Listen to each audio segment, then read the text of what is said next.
昨日も影の病について聞いてきましたよね。クジラに変身したんですよ。クジラを見に集まったある漁師の娘をコピーした。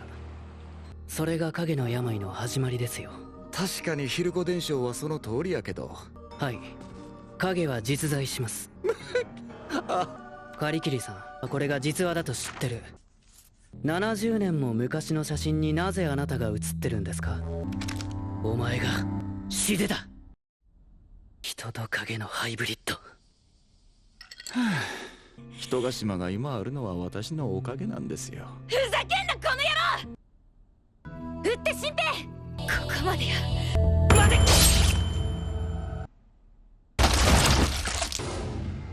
これで終わり？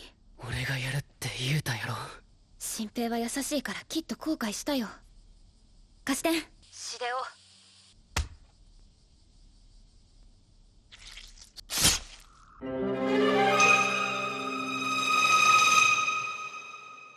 Selamat datang di Gadgetener, Korea, Japan, Thailander. Tempatnya cerita alur film Korea, Jepang, dan Thailand.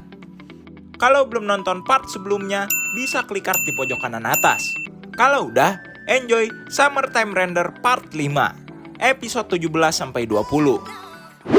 Saat Hizuru sedang mandi, Ushio menghampirinya.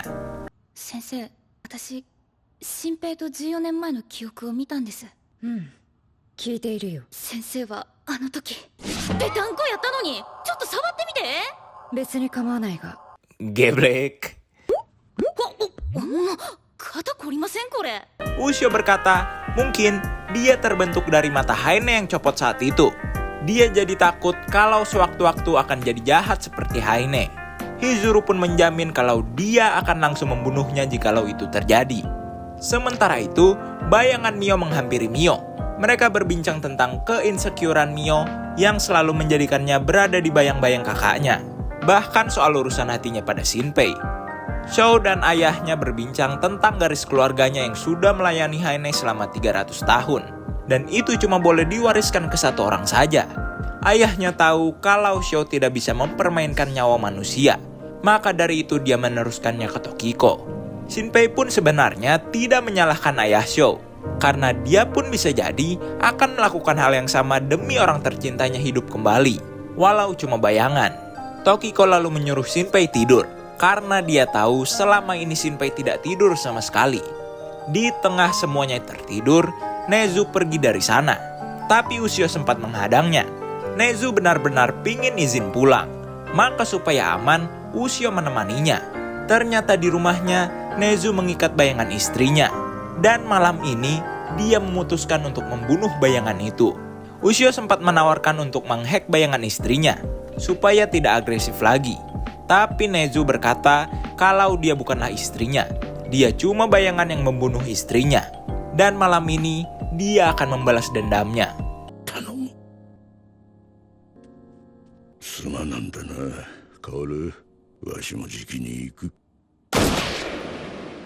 Beralih ke Shide yang terlihat sudah pulih karena sudah diobati dan menyerap bayangan suster klinik. Shinpei tidur tenang sampai pagi. Itu pun berarti batas jurang kematiannya makin jauh. Di tanggal 23 ini, mereka membagi kelompok, berpencar untuk memburu bayangan. Tapi sebelum itu, Mio memberikan rambut Ushio asli yang dia kumpulkan dari kamar mandi. Karena rambut yang berisikan DNA Ushio yang asli akan memulihkan bayangan Ushio. Shinpei dan Ushio pergi mencari bayangan gurunya yang dulu sangat baik pada mereka. Aura bayangannya membawa mereka ke sebuah bukit. Tapi tiba-tiba,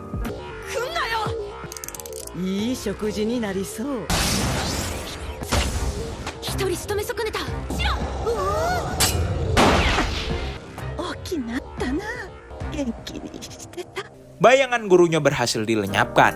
Bocil-bocil ini pun jadi tahu keberadaan bayangan Ushio. Tapi bocil-bocil ini diminta harus merahasiakan apa yang terjadi tadi. Shinpei, Chiyo, mada atarashi.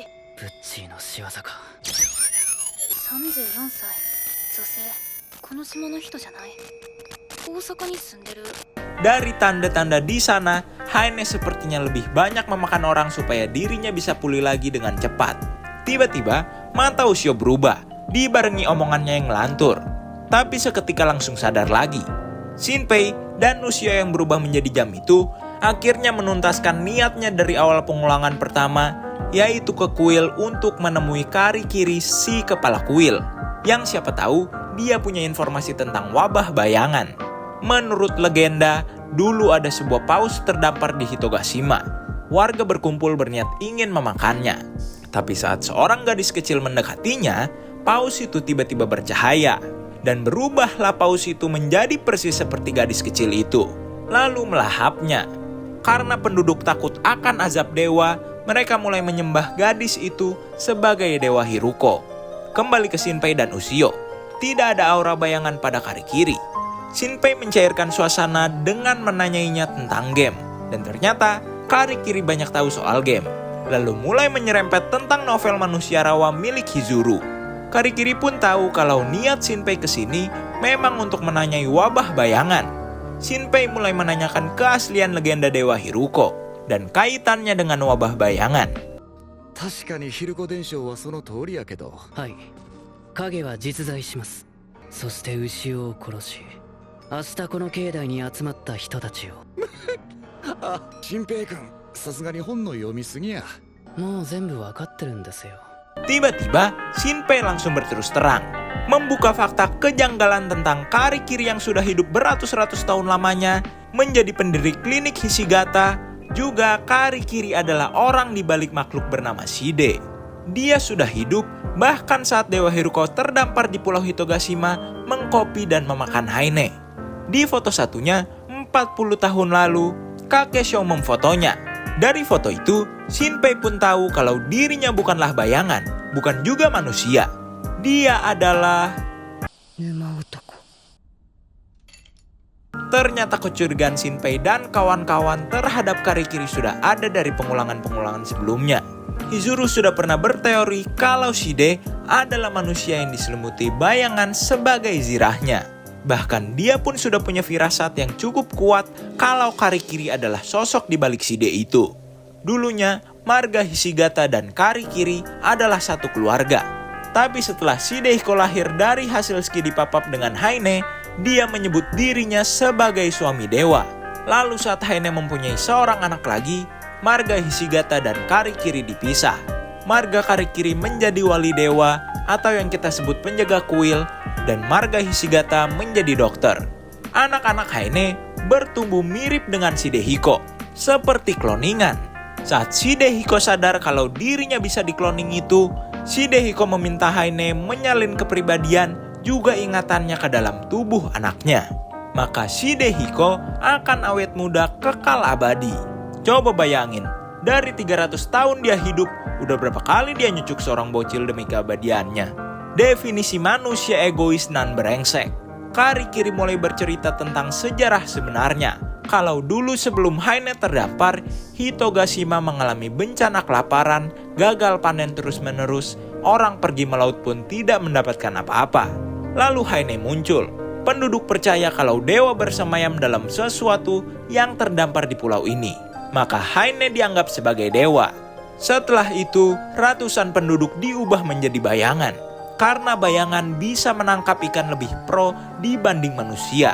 Alhasil, mereka pun akhirnya terbebas dari kelaparan. Karikiri pun merasa kalau dirinya lah penyelamat Hitogashima. ヒルコドを発見して公表しようとしましてね。豪華な夫婦でしたが母が美味しくいただきました。もしかして陰にしといた方が嬉しかったかな。 Jelek amat cu. Shinpei sebenarnya ingin bernegosiasi dengan Karikiri dan tidak mau membunuhnya. Tapi ada yang aneh. Kenapa tangan Karikiri tidak ada luka bekas terbakar? Karena sudah muak, Ushio langsung memenggalnya. Karikiri berhasil dibunuh. Mereka langsung memberi laporan pada Hizuru.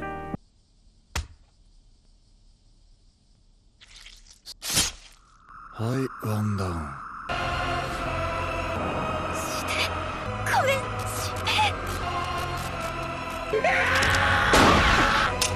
Shinpei君、ほんのちょっぴり負荷が足らんかったのとちゃいますか。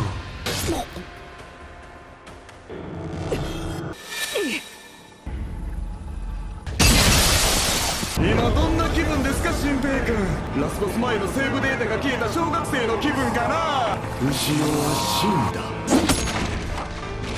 ガキどもがこの私のエンディングを変えられるとでも。君とループするのは絶望と後悔だけや。いってらっしゃい。Shinpei kembali mengulang waktu, tapi Ushio yang selama ini selalu ikut mengulang waktu bersamanya lenyap. Tiba-tiba Haine ada di sana berupa seekor gagak. Dia merubah dirinya menjadi gadis kecil yang ada di sana, lalu memanggil pasukan bayangannya. Tapi saat dirinya mulai menyuruh bayangan-bayangan itu menyerang, tiba-tiba dia mengurungkan niatnya dan pergi. Karena kematian Ushio, terpaksa mereka semua harus menyusun ulang rencana. Mereka disuruh bertemu di Torajima, pulau kecil di sisi timur laut 30 menit lagi. Tapi ternyata yang menelpon adalah Haine yang berubah menjadi Shinpei. Sedangkan Shinpei yang mau menelpon itu tidak bisa menelpon karena tidak ada sinyal. Shinpei langsung ke rumahnya menjemput Mio. Tapi Mio dan Shou katanya sudah pergi untuk menemui dirinya. Shinpei pun nengeh kalau tubuh juga ponselnya sudah dikopi Haine. Tapi yang aneh, kenapa bayangan HP-nya bisa berguna walau HP originalnya masih ada? Di kamar, ternyata bayangan Mio dipaku tidak bisa kemana-mana. Dia dipaku karena Haine yang berpura-pura menjadi Shinpei itu berkata kalau bayangan Mio bisa berbahaya karena Ushio yang lenyap. Shinpei baru sadar kenapa bayangan HP-nya bisa digunakan. Haine menggunakan data dari pengolongan sebelum-sebelumnya saat bayangan Shinpei mengkopi dan memusnahkan versi originalnya. Tiba-tiba Shinpei mendapat telepon dari Hizuru, tapi ternyata itu adalah Haine, yang ternyata dirinya membagi mereka ke dua tempat. Hizuru dan kawan-kawan disuruh ke Torajima, sedangkan Mio dan Shou ke kebun milik Alan. Shinpei harus memilih siapa yang lebih penting. Mundur ke 10 menit sebelumnya, Mio sampai di kebun Alan, tapi mereka malah disambut oleh Karikiri yang berubah menjadi Shide. Di sisi lain, Hizuru dan kawan-kawan pun tinggal menyeberang ke Torajima. Tapi Hizuru dan kawan-kawan curiga kalau yang menelponnya adalah bayangan Shinpei. Mungkin Shinpei yang asli telah terbunuh dan tidak bisa mengulang waktu lagi. Tapi jika pun begitu, rencana mereka tidak berubah, tetap akan membunuh Haine. Hizuru yang berganti kepribadian menjadi Ryunosuke akan menyeberang sendiri terlebih dahulu. Kalau yang dia temui adalah Shinpei gadungan, dia akan memberi sinyal dan teman yang lainnya buru-buru menyeberang dan serang.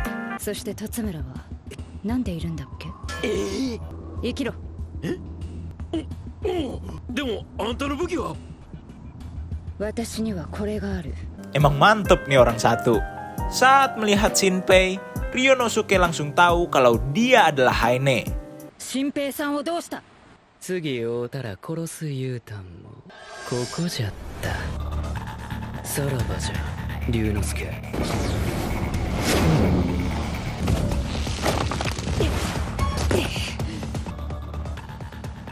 お見事。 Ternyata ada Karikiri lainnya di Torajima. Haine menjadi jahat sepertinya akibat doktrin dari Shide. Karena saat bergaul dengan Hizuru, Haine tidak memakan manusia yang mengakibatkan dirinya melemah. Mungkin Shide mendoktrinnya kalau Hizuru berniat membunuh Haine secara perlahan. Karikiri berubah menjadi Shide.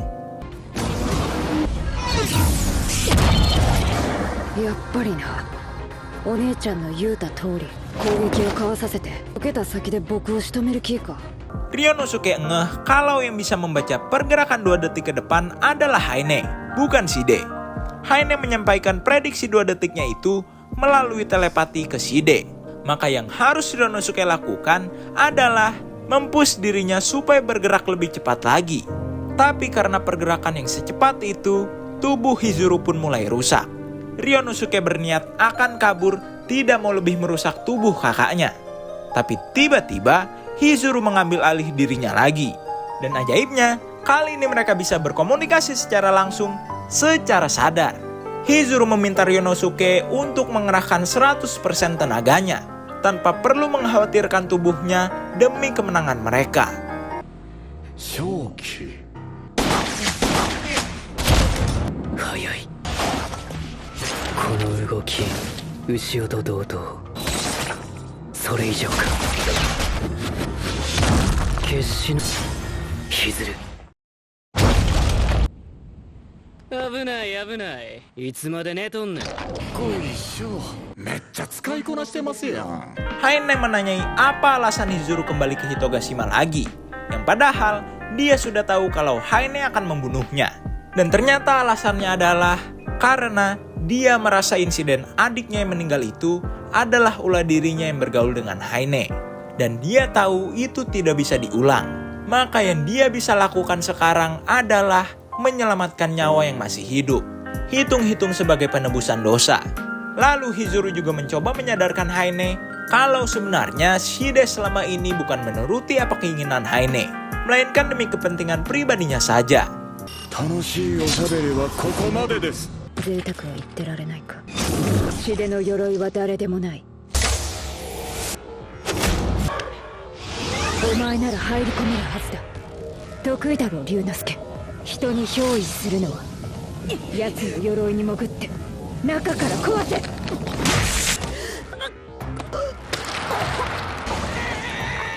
ひずるめ、こんな奥の手。龍之介のデータをシデの泥に移し、それを素材に。Bayangan Ryonosuke berhasil terlahir dari lumpur bayangan Shide. Tapi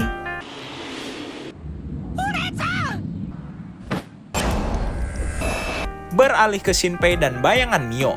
Mio dan Shou sudah dibawa ke Goa Hiruko. Tapi anehnya, Karikiri seperti tidak tahu kalau usia sudah lenyap. Karena kebanyakan cincong, bayangan Mio langsung menebasnya. Tapi sayang, apa yang Karikiri bilang benar. Bayangan Mio mendapatkan firasat kalau Mio yang asli sudah meninggoy.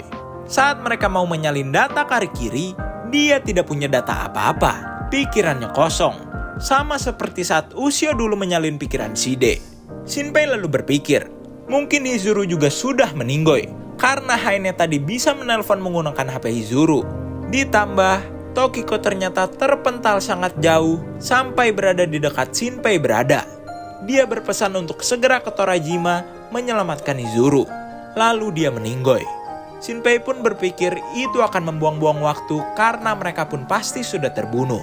Shinpei melakukan kalkulasi dan dia percaya dia masih punya kesempatan mengulang waktu di titik di mana teman-temannya belum terbantai. Dan dia berjanji akan cepat-cepat menyelamatkan mereka semua. Shinpei langsung bergegas menghentikan Mio dan Shou di tengah jalan menuju kebun Alan. Menceritakan kebenarannya, lalu langsung pergi ke Torajima melalui gorong-gorong. Dan sampailah mereka di Torajima. シデの攻撃、トキちゃんの記憶で見たのと同じ。一体奴は何をやったんだ。こんな風に変わるんやね、展開が。来たか。思ったより早かったな。新平さん。ループしてこの戦いの顛末を知っておるのか。何を驚いてるんですか、新平君。君がループしてくれたおかげでもう一度戦えたんですよ。そんなおかげで楽勝でした。 Tapi kali ini keadaan sudah berubah. Mau tidak mau mereka harus merelakan kepergian Hizuru. Tapi tiba-tiba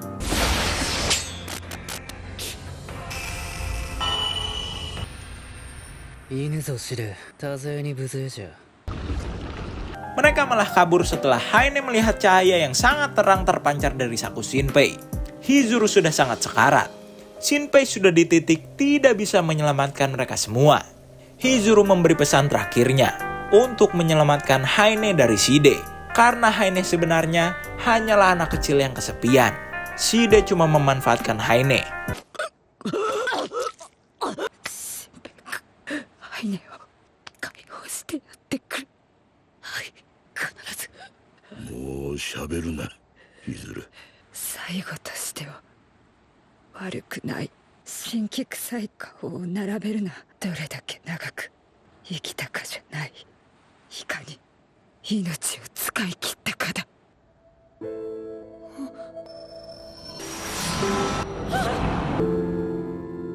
弟は君に託す。さようにどんでん返しちゃえ。